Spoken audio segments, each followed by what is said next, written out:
It's a tradition that dates back to 1910, the TNT game, the pinnacle of the Tonawanda, North Tonawanda gridiron rivalry. Football's always been, at least for the last century and a half, kind of central to Tonawanda, hasn't it? Exactly. The TNT game is now over 100 years old. They play every year. And while that tradition is known far and wide, there's another distinction you may not know about that is chronicled here within the files at the Historical Society of the Tonawandas. This city was once home to an NFL team, named after a city business that was among the largest business data file companies in the world. Once Cardex heard that they were going in, they said, we'll sponsor the team, we'll buy your equipment, just call yourself the Tonawanda Cardex. And so in the fall of 1921, the Tonawanda Cardex were born. Tonawanda had a successful semi-pro team for 4 seasons before that, and the president of the newly formed National Football League came up with a plan.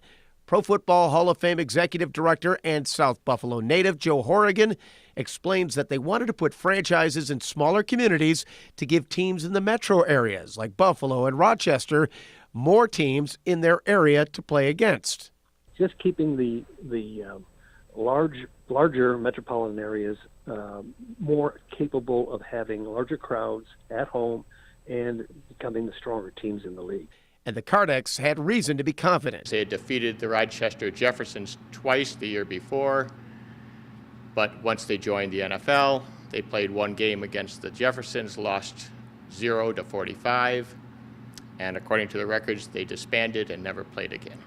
And so they gained another title, that of the shortest-tenured team in NFL history. The fact that they just played 1 game in the NFL and lost it, they still played a very important role in the community where guys like team coach and player Tam Rose not only played, but lived and stayed. Tam Rose, who was on the team, coach of the team, of the NFL team, went on to be Tonawanda's coach for years and years at the high school.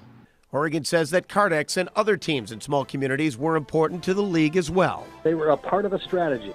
The building blocks that quickly became victims of their own success.